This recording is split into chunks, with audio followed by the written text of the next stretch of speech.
আসসালামু আলাইকুম। এখন খেজুরের রস কি করে নাড়িতে পড়তেছে দেখেন। এটা হচ্ছে নাড়ি। এই নাড়ির মধ্যে দেখেন টোপে টোপে রস পড়ছে কত সুন্দর করে, আপনারা দেখেন। দেখেন এটা তার যে বয়ে বয়ে কি সুন্দর করে রস আসছে, দেখেন কত জোরে জোরে আসছে। আপনারা ওটা তারটা অনেক রস হয়ে আছে, অনেক উপর থেকে রস আসতেছে। আপনারা দেখেন গাছের মাথা অনেক দূরে,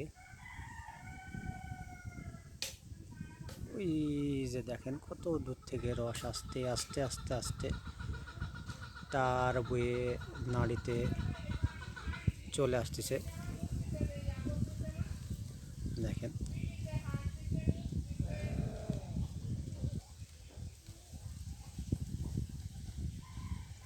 দেখেন টোপে টোপে কত সুন্দর করে রস পড়তেছে। আপনারা দেখেন একটু,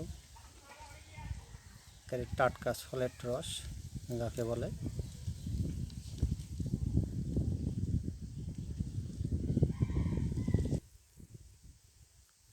দেখেন কতগুলো রস হয়ে গেছে, অনেক রস হয়ে গেছে দেখেন।